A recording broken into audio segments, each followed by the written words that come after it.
Hola mga guys, welcome back to my channel na naman nga pala. It's me, your Kuya Mark nga pala mga guys.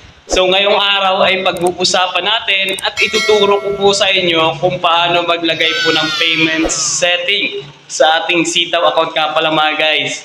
Para makapag-cash out na po kayo ng inyong mga profit or yung mga earnings nyo po dito kay Sitaw account nga pala mga guys.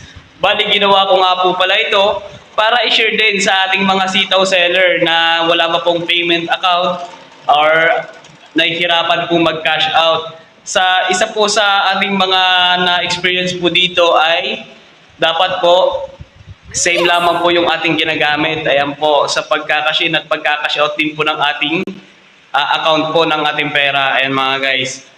Sa akin po kasi, isa lang din po kasi yung ginagamit ko sa pagre-recharge at sa pagkukuha po ng ating earnings or profit po dito kay Sitaw. Nga pala mga guys. Tara, panoorin natin itong aking munting video tutorial at sana ay naibigay ko po sa inyo ang hinihingi nyo pong suggestion po about sa payment setting nga pala dito kay Sitaw account nga pala mga guys. Tara, let's go!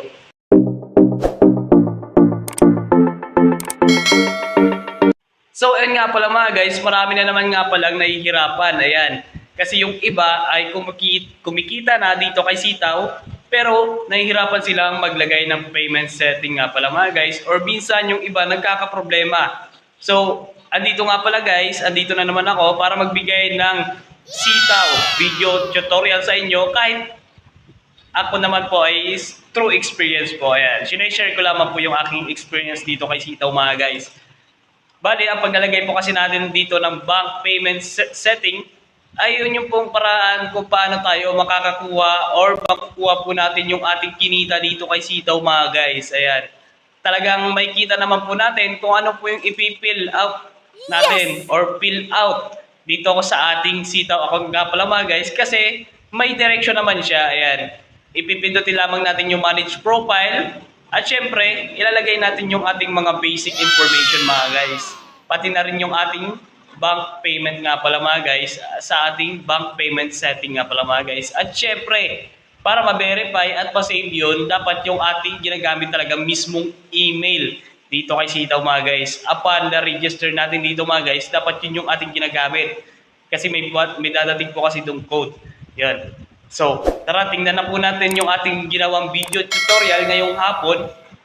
At syempre, panoorin po natin para makuha po natin kung paano nga ba ito. Syempre, madali lang naman ito mga kasitaw seller. Tara, let's go. Panoorin po natin.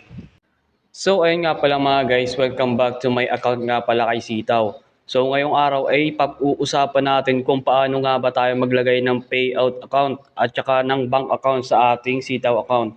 So dito nga pala mga guys, makikita natin sa user center, sa baba ng customer service ay makikita po natin ang manage profile. So bali pipindutin lamang po natin ang manage profile para makapag-fill up tayo sa ating bank account or kahit po sa ating GCash. So bali nga pala dito mga guys ay makikita natin ang manage profile. Syempre ilalagay po natin yung ating mga basic information. Kagaya po ng ating pangalan, phone number, at saka ng photo. Optional po siya. So ito na nga pala mga guys, ay maglalagay tayo ng ating payment setting dito sa ating Sitaw account nga pala mga guys. Bali ang nilagay ko nga pala sa aking bank name is GCash kasi yun naman po yung aking ginagamit. At sa ating account name at syempre yung name po natin sa GCash po natin mga guys. Wag po sanang magkamali tayo dyan. At sa ating bank account number ay syempre yung number po ng ating GCash number mga guys. Ayan po, given naman po siya yung mga hinihingi. At dito naman mga guys ay ilalagay po natin ang ating address mga guys. Diyan naman po ang ating postal code, city, state, country, at saka yung ating phone number mga guys na ginamit natin dito kay Sitaw account nga pala mga guys. At sa ating payment setting or contact number nyo mga guys. Ayan, dito lamang po siya ilalagay sa ating address. Ayan po, sa ating manage profile nga pala mga guys ng Sitaw account natin. So bali nga pala, wag po kayo magkakamali ng paglalagay po ng payment setting po dito kasi yun po yung ginagamit natin sa pag-cash out ng ating profit mga guys. Ayan, sana po ay nakuha nyo po ang aking video tutorial nga pala ngayong umaga mga guys. Maraming salamat po. So ayun nga pala mga guys, bali napanood nyo na po ang aking munting tutorial nga pala dito kay Sitaw nga pala mga guys. So bali yun nga lang po yung aking mga nilagay, ang aking basic information, pangalan ko po. Siyempre pati na rin pong aking photo. Ayan, naglagay din po ako ng photo sa aking Sitaw account nga pala mga guys para malaman talagang sa akin talaga yun. Ayan, bali sa baba lang naman po nun, ang nilagay ko po kasing bank payment nga pala guys is GCash. Kasi yun po yung mismo talagang ginagamit ko mga guys. Talagang GCash talaga ako mga guys.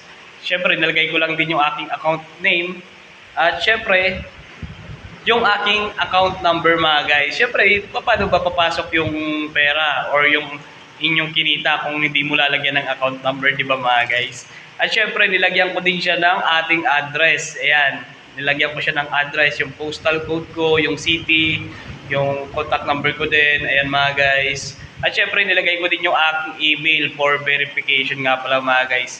Sana po ay nasagot ko po ang inyong katanungan dito kay Sitaw nga pala mga guys. At kung may iba pa po kayong suggestion ay mag-comment lamang po kayo dito sa ating video nga pala mga guys. At gagawan po natin siya ng video at itatama po natin siya.